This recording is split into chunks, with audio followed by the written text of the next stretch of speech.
Hello friends, welcome to EDU-ACS your education mentor.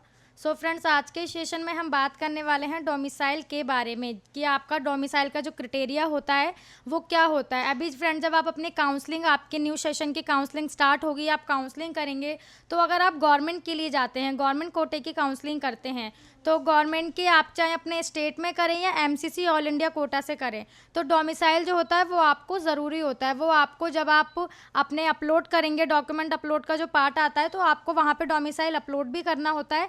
Plus आपका जैसे UP है, आप यूपी की जब काउंसलिंग करते हैं तो आपको यूपी के नोडल सेंटर पे जाना होता है, अपने सारे डॉक्यूमेंट्स के साथ आपको नोडल सेंटर पे जाना होता है। तो ये जो आपको नोडल सेंटर पे जाना होता है, इसमें आपका डोमिसाइल भी होता है कि आपको जो सारे डॉक्यूमेंट्स हैं उनके साथ अपने जो डॉक्यूमेंट की नीड है और आपका ये डोमिसाइल, ये भी आपको ले जाना होता है। तो आज हम उसी बारे में बात करेंगे कि डोमिसाइल का जो क्राइटेरिया होता है वो क्या होता है। तो फ्रेंड, जो डोमिसाइल होता है उसका क्राइटेरिया आपके टू आपके दो चीज़ों पे बेस होता है। फर्स्ट होता है आपका एजुकेशनल बेस पे कि आपने एजुकेशन कहाँ से की है और आपने क्या की है। एजुकेशन आपकी जो इंपॉर्टेंट होती है वो आपकी 10th 11th 12th 3 classes important होती हैं। एंड सेकंड होता है आपका रेजिडेंशियल बेस्ड पे कि आप कितने साल से वहाँ रह रहे हैं। तो इन दो चीज़ों पे आपका जो डोमिसाइल है वो बनता है। एक थर्ड आपका अदर पार्ट होता है, अदर क्लॉज, गवर्नमेंट के कुछ अदर क्लोज होते हैं जिनके बेस पे भी आपको जो डोमिसाइल है वो बनता है। तो आज हम उसी के बारे में यहाँ पे बात करेंगे कि किस स्टेट का क्या डोमिसाइल का एलिजिबिलिटी क्राइटेरिया है। सो आइए फ्रेंड, हम यहाँ पे स्टार्ट करते हैं। तो फर्स्ट हम यहाँ पे बात करेंगे दिल्ली स्टेट की। जैसा कि फ्रेंड हमने अभी अर्लियर बात की थी कि जो आपका डोमिसाइल होता है वो दो चीज़ों के बेस पे होता है, एकेडमिक एंड रेजिडेंस के बेस पे। तो आपका फ्रेंड ये कुछ स्टेट में ये भी क्लॉज है कि आपका एकेडमिक ही ज़रूरी है, आपका जो रेजिडेंस है वो ऑप्शनल होता है। लेकिन कुछ स्टेट हैं जहाँ पे आपका एकेडमिक ऑप्शनल होता है और जो रेजिडेंस है वो आपका ज़रूरी होता है कि आप वहाँ पे काफ़ी टाइम से, काफ़ी लंबे समय से रहे होने चाहिए। जिसके कि आपको अभी हम बात करेंगे कि किस स्टेट में रेजिडेंस का कितना ईयर आपका चाहिए होता है और आपके अदर वाले पार्ट के भी। तो फ्रेंड, दिल्ली स्टेट की हम यहाँ पे फर्स्ट बात कर रहे हैं। तो दिल्ली में आपकी जो 11th एंड 12th आपने दिल्ली के किसी भी रिकॉग्नाइज्ड स्कूल से कर रखी हो, दिल्ली के किसी भी स्कूल से आपने अपनी 11th एंड 12th कर रखी है और रेजिडेंस आपका यहाँ ऑप्शनल है। मान लीजिए कि कैंडिडेट जो है वो हरियाणा का, राजस्थान या बिहार का, किसी भी अदर स्टेट का कैंडिडेट है, लेकिन अगर उसने दिल्ली से अपनी 11th एंड 12th जो है दिल्ली के रिकॉग्नाइज्ड स्कूल से कर रखी है, यहाँ हम दिल्ली की बात कर रहे हैं, दिल्ली NCR की बात नहीं कर रहे हैं। तो अगर आपने 11th 12th अपनी दिल्ली से कर रखी है तो हाँ, आप दिल्ली की काउंसलिंग के लिए, गवर्नमेंट की काउंसलिंग के लिए एलिजिबल हो जाते हैं। आप गवर्नमेंट की काउंसलिंग में पार्टिसिपेट कर सकते हैं क्योंकि आपके पास दिल्ली का डोमिसाइल जो है वो आपका एजुकेशनल बेस पे बन जाएगा, क्योंकि रेजिडेंस यहाँ पे आपका ऑप्शनल है। और अब ये भी क्वेरी आती है कि अगर मैं दिल्ली की काउंसलिंग करूंगा डोमिसाइल के बाद तो राजस्थान का भी मेरे पास है, तो मैं राजस्थान के लिए एलिजिबल हूँ। तो हाँ, आपने दिल्ली से 11th 12th की है, लेकिन हर स्टेट का अपना अलग क्लोज होता है कि उनको डोमिसाइल के लिए क्या चाहिए होगा। तो अगर आपके पास राजस्थान का भी डोमिसाइल है प्लस आपने दिल्ली का भी जो एकेडमिक वाला है वो फॉलो कर रखा है कि आपको यहाँ से डोमिसाइल मिल जाएगा, तो यस, आप दिल्ली की काउंसलिंग एंड राजस्थान की गवर्नमेंट बोथ काउंसलिंग के लिए आप यहाँ पर एलिजिबल हो जाते हैं। रेजिडेंस आपका यहाँ पे ऑप्शनल है। अदर में यहाँ पे कुछ भी नहीं है। अभी हम आगे चलते हैं। नेक्स्ट हम यहाँ पे बात करेंगे बिहार स्टेट के बारे में। तो बिहार में जो आपकी एकेडमिक है वो ऑप्शनल है। बिहार में अगर आपने स्टडी कर रखी है तो बहुत अच्छी बात है, अदरवाइज़ नहीं कर रखी है तब भी आपको यहाँ पे जो नीड है वो नहीं है क्योंकि ये ऑप्शनल है। रेजिडेंस की हम बात करते हैं तो आपके पास बिहार का रेजिडेंस सर्टिफिकेट होना चाहिए। अब रेजिडेंस सर्टिफिकेट आपका वही होता है जैसे आपका, जिससे डोमिसाइल बनेगा। जो ये डोमिसाइल का क्राइटेरिया होता है कि आप अगर वहाँ लंबे समय से रह रहे होते हैं तो वो आपको आपकी कुछ स्लिप्स होती हैं जो कि आपको उन्हें दिखानी होती हैं। आपके जो तहसील में आपका जो डोमिसाइल बनता है वहाँ जाके आपको दिखानी होती हैं। वो आपसे प्रूफ मांगते हैं कि आप यहाँ कितने साल से रह रहे हैं, उसका प्रूफ दिखाइए। देन आप उन्हें दिखा देते हैं तो आपको एक सर्टिफिकेट मिल जाता है कि यहाँ के ये बिहार के रेजिडेंस हैं, बिहार का रेजिडेंस सर्टिफिकेट प्रोवाइड हो जाता है। अदर में हम बात करें तो अदर में आपका wards of central government employ, PSU ward of Bihar, state employ of other state posted in Bihar. अगर आप किसी अदर स्टेट के हैं और आप अगर बोर्ड ऑफ सेंट्रल के हैं, जो यहाँ पे क्राइटेरिया मैच हो रखा है, ward of Bihar, state employ other state के हैं और आप बिहार में पोस्टेड हो गए हैं, तब भी आप बिहार के डोमिसाइल के लिए जो है वो एलिजिबल हो जाते हैं। एकेडमिक ऑप्शनल है, रेजिडेंस के लिए सर्टिफिकेट होना चाहिए, तो आप बिहार के काउंसलिंग के लिए एलिजिबल हैं।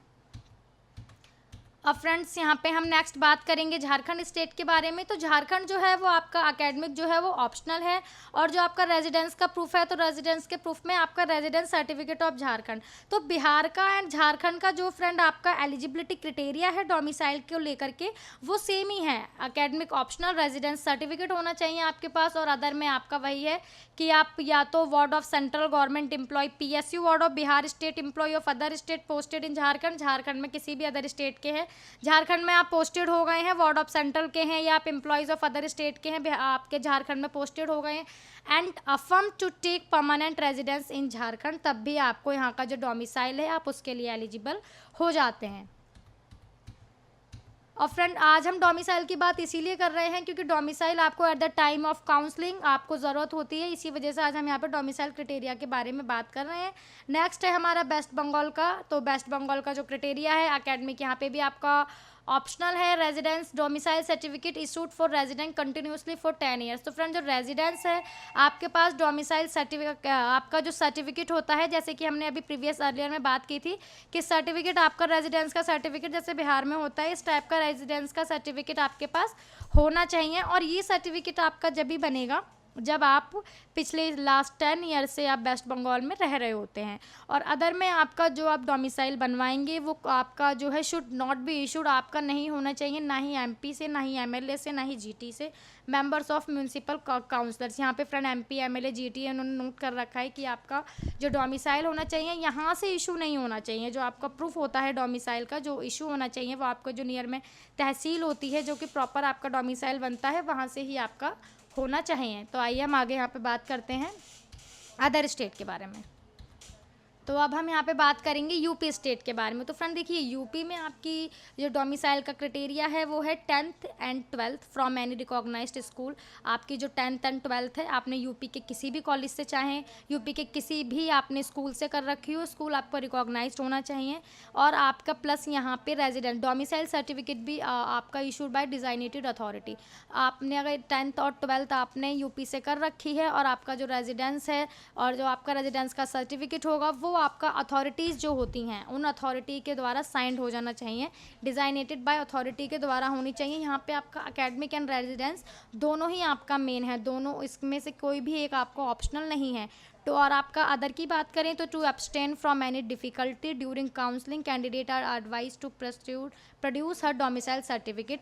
कि अगर इसका मतलब यही है आपको काउंसलिंग में कुछ प्रॉब्लम आती है, दिक्कत आती है, तो आप जो है अपना डोमिसाइल सर्टिफिकेट उनको दिखा सकते हैं कि मेरे पास यूपी का डोमिसाइल सर्टिफिकेट है, सो दैट्स वाई मैं वहाँ पे गवर्नमेंट के काउंसलिंग के लिए आया हूँ। फ्रेंड्स अब हम यहाँ पे नेक्स्ट बात करेंगे हमारे HP हिमाचल प्रदेश के बारे में। तो हिमाचल प्रदेश में आपका जो है एकेडमिक रेजिडेंस दोनों आपका ऑप्शनल कोई भी नहीं है, दोनों में से एक, दोनों आपके इंपॉर्टेंट हैं, दोनों आपके होने चाहिए। एकेडमिक में any 2 year schooling from class 8 from school situated in school.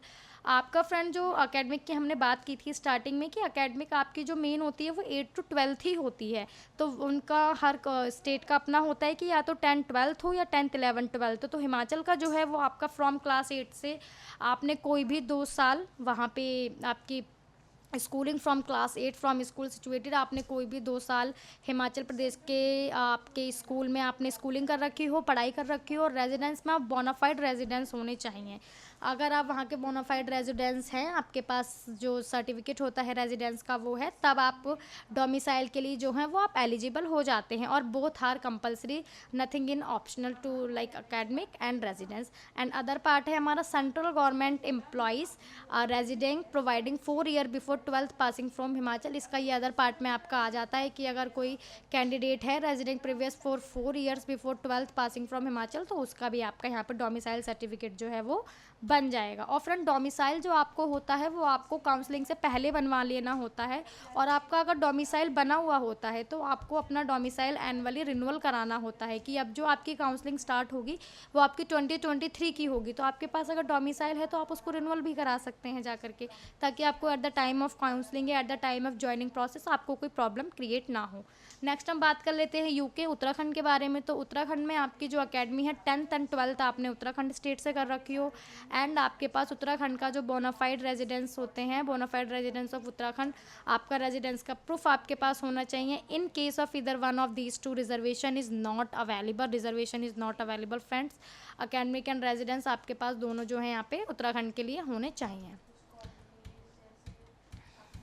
Next हम बात कर लेते हैं चंडीगढ़ स्टेट के बारे में। तो चंडीगढ़ स्टेट में फ्रेंड आपका सिंपल सा रूल है कि अकेडमिक आपकी 10th 11th and 12th all 3 standards from Chandigarh, आपके जो 3 स्टैंडर्ड्स हैं 10th standard 11th standard 12th standard, ये आपने चंडीगढ़ स्टेट से कर रखे हों। और आपके पास जो रेजिडेंस में है इसमें डोमिसाइल सर्टिफिकेट होना चाहिए for resident in state for past 5 years और मोर। और आपका जो रेजिडेंस है आप चंडीगढ़ में पिछले 5 साल से रहते हुए होने चाहिए। उससे ज़्यादा होंगे तो it's very good, but other नहीं है, इससे ज़्यादा नहीं है आप, तो आप 5 साल तो वहाँ पे रहते ही होने चाहिए। अदर में आपका वही है मेन, अदर में आपका फ्रेंड्स सेम ही है, मोस्ट ऑफ द स्टेट में अदर में सेम है कि ward of central state government employ persons on deputation for the past 3 years और मोर। जो वार्ड्स ऑफ सेंट्रल या स्टेट गवर्नमेंट के एम्प्लॉयज़ होते हैं वो आपके चंडीगढ़ में लास्ट 3 ईयर से रहते होने चाहिए, तो आप चंडीगढ़ के डोमिसाइल के लिए एलिजिबल हो जाते हैं और वहाँ के गवर्नमेंट कोटा की काउंसलिंग के लिए भी आप वहाँ पे एलिजिबल हो जाते हैं। जम्मू कश्मीर की फ्रेंड अब हम बात कर लेते हैं। तो जम्मू कश्मीर में भी आपका रूल है, एकेडमिक ऑप्शनल है। एकेडमिक अगर आपने जम्मू कश्मीर से नहीं की है तो कोई फ़र्क नहीं पड़ेगा उस चीज़ से, आपके डोमिसाइल पे residence must be domicile of UTs of JNK and Ladakh. Residence आपके पास जो रेजिडेंस सर्टिफिकेट है या डोमिसाइल है वो आपके पास यूटी स्टेट जो है हमारे यूटीज उनके होने चाहिए, या JNK लद्दाख का आपके पास जो रेजिडेंस का सर्टिफिकेट है वो आपका होना चाहिए। अदर में must be include in merit list of UP. Merit list जब आएगी आपकी तो उसमें से किसी भी यूटी का अगर होगा तो आप जम्मू कश्मीर के डोमिसाइल के लिए एलिजिबल हो जाते हैं। सो फ्रेंड्स नेक्स्ट अब हम यहाँ पे बात करेंगे हरियाणा की। तो हरियाणा स्टेट का आपका जो रूल है, एकेडमिक जो है 11 एंड 12 आपने हरियाणा से कर रखी हो। रेजिडेंस में आपका डोमिसाइल सर्टिफिकेट आपके पास हरियाणा का, रेजिडेंस सर्टिफिकेट आपके पास हरियाणा का होना चाहिए। All candidate claiming domicile should produce original certificate from authority और प्रिंसिपल ऑफ कंसर्न स्कूल। आपका जो अगर आपने एकेडमिक 11 12 हरियाणा से कर रखी है तो आप डोमिसाइल बनवाने के लिए जाएंगे तो उस पर आपको उन्होंने वही बताया है कि all candidate claiming domicile should produce original certificate. Original certificate आपके पास होना चाहिए और वो भी अथॉरिटी द्वारा, जो आपकी अथॉरिटीज़ होती हैं जो डोमिसाइल का वर्क करती हैं, आपका निवास प्रमाण पत्र बनाने का जिनका काम होता है, उन्हीं के द्वारा आपका जो है वो अथॉरिटी के द्वारा ऑथोराइज होना चाहिए। नेक्स्ट अब हम यहाँ पे बात कर लेते हैं गोवा स्टेट के बारे में। तो गोवा में आपके एकेडमिक रेजिडेंस दोनों आपका यहाँ पे मैंडेटरी है। यहाँ पे इन्होंने 12th from Goa and residence of Goa for then 10 years and academic में 12th आपकी गोवा से होनी चाहिए और आप गोवा में पिछले 10 साल से रहते हुए होने चाहिए। रेजिडेंस में bonafide residence of Goa for more than 15 year, bonafide में आप पिछले 15 साल से गोवा में रहते होने चाहिए। If parents staying outside state during 12th past 5 years of stage compulsory इन गोवा। अगर पेरेंट्स हैं वो कहीं और रहते हैं, आपके गोवा को छोड़ के किसी अदर स्टेट में रहते हैं, 12th उन्होंने कहीं और से ऐसा करके की है, तो पास्ट 5 ईयर्स ऑफ स्टेट, तो पिछले 5 साल से तो आप कम से कम गोवा में रहते हुए होने चाहिए, तभी आप गोवा के डोमिसाइल के लिए एलिजिबल हो पाते हैं। नेक्स्ट फ्रेंड्स अब हम यहाँ पे आपकी बात करेंगे उड़ीसा स्टेट के बारे में। तो उड़ीसा में एकेडमिक आपकी ऑप्शनल है, की है तब अच्छी बात है, नहीं की है तो नॉट एनी इशू, यहाँ पे आपका कंपलसरी नहीं है। रेजिडेंस में परमानेंट नेटिव ऑफ उड़ीसा, आप परमानेंट नेटिव, परमानेंटली आप वहाँ पे मतलब काफ़ी टाइम से आप वहाँ पे रहते होने चाहिए, परमानेंट होने चाहिए। Children of all India civil service officer posted in Orissa cadre, आप जो चिल्ड्रन है वो अगर कोई कैंडिडेट हैं all India civil service officers हैं, उनके जो पेरेंट्स गार्जियन हैं, तब भी वो उड़ीसा में रहते हैं, उड़ीसा में उनकी पोस्ट हो गई है, पोस्टेड हो गए हैं, तब वो उड़ीसा के डोमिसाइल के लिए एलिजिबल हो जाते हैं।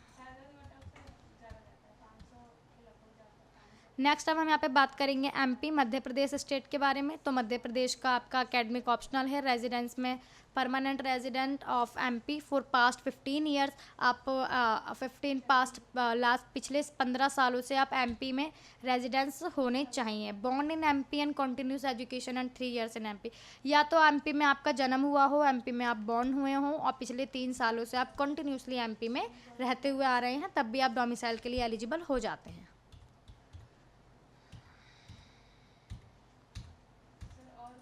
नेक्स्ट अब हम यहाँ पे बात करेंगे छत्तीसगढ़ स्टेट के बारे में। तो छत्तीसगढ़ में आपकी जो एजुकेशन है वो आपका यहाँ पे कंपलसरी है, education of and 3 years in Chhattisgarh. Education आपने छत्तीसगढ़ से 3 साल की कर रखी हो। इन्होंने यहाँ पे क्लास स्टैंडर्ड मैच नहीं, स्टैंडर्ड आपका यहाँ पे इन्होंने मेंशन नहीं किया है। रेजिडेंस बॉर्न इन छत्तीसगढ़, आप या रेजिडेंस में आप छत्तीसगढ़ में या तो आपका जन्म होना चाहिए या आपने छत्तीसगढ़ में 3 साल स्कूलिंग कर रखी हो। परमानेंट रेजिडेंस ऑफ छत्तीसगढ़, अगर आप परमानेंट रेजिडेंस हैं, आपको पीआर वहाँ की छत्तीसगढ़ की मिली हुई है परमानेंट रेजिडेंस की, और पिछले 15 साल से आप रह रहे हैं छत्तीसगढ़ में, तब भी आप डोमिसाइल के लिए एलिजिबल हो जाते हैं। नेक्स्ट अब हम यहाँ पे बात करेंगे महाराष्ट्र स्टेट के बारे में। तो महाराष्ट्र में आपने 10th एंड 12th आपने महाराष्ट्र से कर रखी हो। रेजिडेंस में बॉर्न इन महाराष्ट्र, आपका महाराष्ट्र में जन्म हुआ हो। Other domicile certificate of Maharashtra, अगर आपके पास residence certificate domicile certificate Maharashtra का है, तब आप काउंसलिंग के लिए, गवर्नमेंट काउंसलिंग के लिए आप एलिजिबल हो जाते हैं।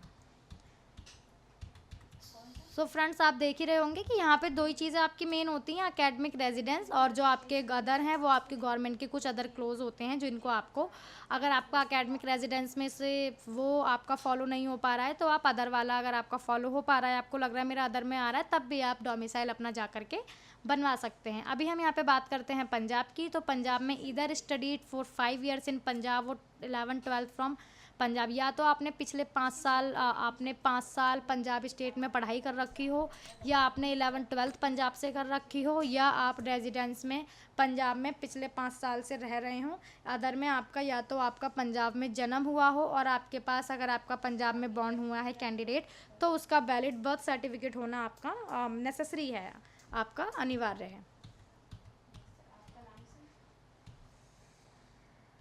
सो फ्रेंड्स, यहाँ पे नेक्स्ट हमारा राजस्थान। तो राजस्थान में आपकी एकेडमिक ऑप्शनल है। रेजिडेंस आपका परमानेंट रेजिडेंस इन राजस्थान, राजस्थान के आप परमानेंट रेजिडेंस होने चाहिए फॉर मोर देन 10 ईयर्स, आप अपने पिछले 10 सालों से आप राजस्थान में रहते हुए होने चाहिए।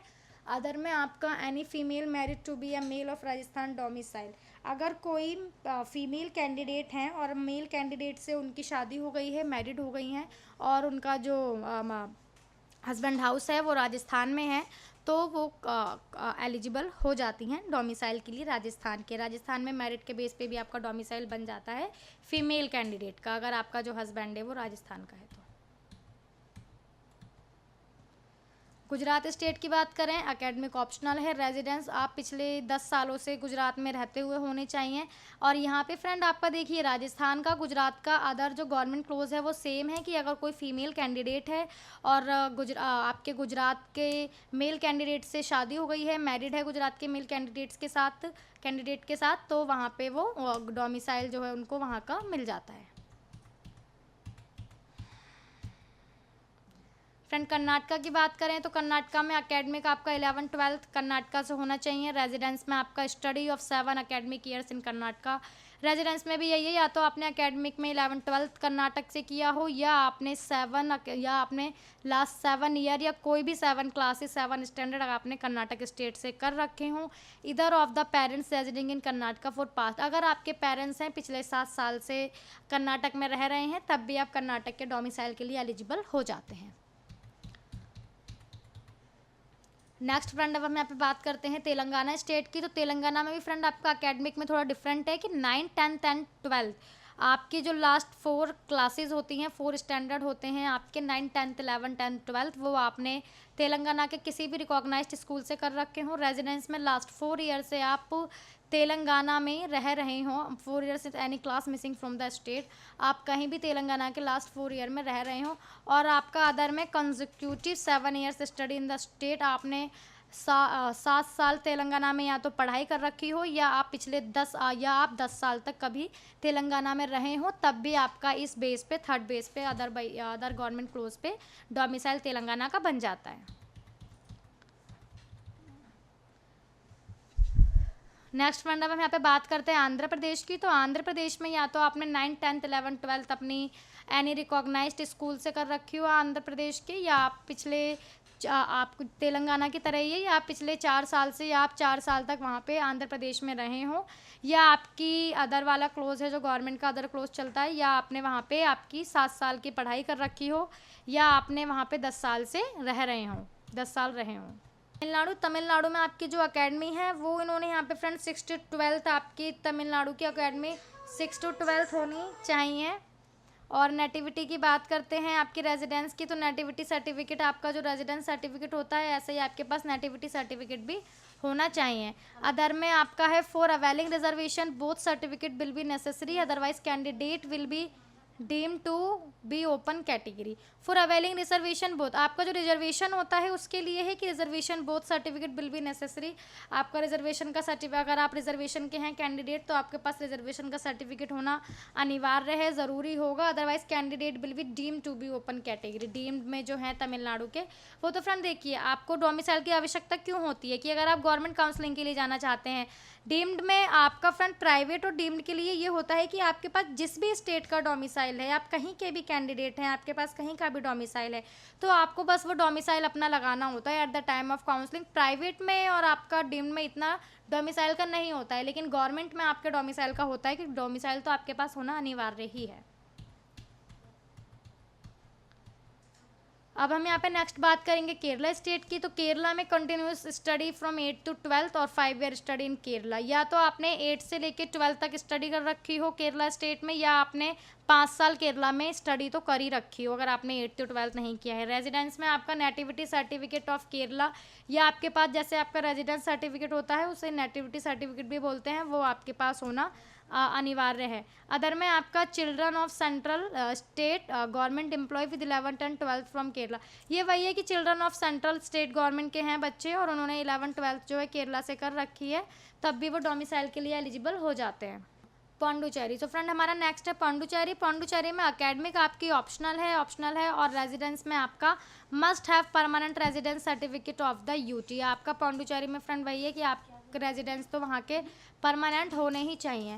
अदर में आपका any female married to a male of UTs domicile, आपका वही है फ्रेंड कि आपका अगर कोई फीमेल कैंडिडेट है, पौंडुचेरी के मेल कैंडिडेट से शादी हो गई है, मैरिड हो गई है, तो भी डोमिसाइल के लिए आप एलिजिबल। अब हम यहाँ पे नेक्स्ट बात करेंगे असम के बारे में। तो असम में आपका अकेडमिक में must have study in Assam class 7 to 12। 7 to 12 आप 7th 8th 9th 10th 11th 12th आपकी जो है 6 ईयर्स की स्टडी असम से होनी चाहिए। The parents of candidate must have land in Assam, आपके जो पेरेंट्स हैं वो आपके असम के ही निवासी होने चाहिए। The candidate parents must be living in the state, या तो आप अदर क्लोज को देख के चलते हैं गवर्नमेंट के, तो आपके जो पेरेंट्स हैं बच्चे के वो पिछले 20 साल से अगर असम में रह रहे हैं तो भी आप असम के डोमिसाइल के लिए एलिजिबल हो जाते हैं, अगर आप अकेडमिक और रेजिडेंस बेस पे एलिजिबल नहीं है तो। त्रिपुरा स्टेट की बात करते हैं। त्रिपुरा में आपकी अकेडमिक ऑप्शनल है, residence candidate parents must be living Tripura for past 10 years continuously. Academic optional है, रेजिडेंस में आपके जो कैंडिडेट के पेरेंट्स हैं वो पिछले 10 सालों से त्रिपुरा में रहते होने चाहिए,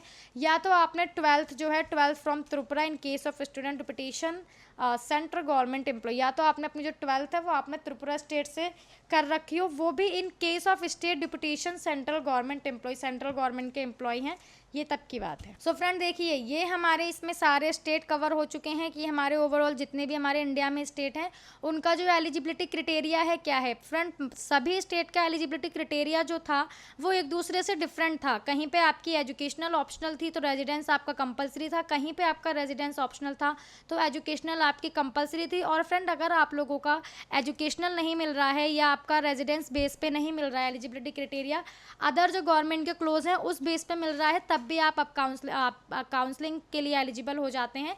और प्लस काउंसलिंग के लिए आप एलिजिबल तब होते हैं जब आपके पास डोमिसाइल हो। तो फ्रेंड ये इन्फॉर्मेशन जानना ज़रूरी था क्योंकि अभी आपका रिजल्ट आ जाएगा और जब आपकी काउंसलिंग स्टार्ट हो जाएगी तो डॉक्यूमेंट आपके पास पहले से ही सारे बने होने चाहिए, क्योंकि ताकि जब आपकी काउंसलिंग स्टार्ट हो उस टाइम आपको कोई प्रॉब्लम क्रिएट ना हो, कोई इशू ना हो। सो फ्रेंड देखिए यही सारी इन्फॉर्मेशन थी कि किस तरह से आपको अपना डोमिसाइल बनवाना है, किन बातों का ध्यान रखना है और किस बेस पे डोमिसाइल बनता है, यही आपकी सारी इन्फॉर्मेशन थी। कोई फ्रेंड आपकी अदर न्यू इन्फॉर्मेशन होगी तो आपको EDUSCS के चैनल के थ्रू इन्फॉर्म कर दिया जाए। UG PG आयुष से रिलेटेड और भी इन्फॉर्मेशन के लिए आप हमारे चैनल को सब्सक्राइब कर सकते हैं। Thank you for watching this video and friend all the very best for your NEET result.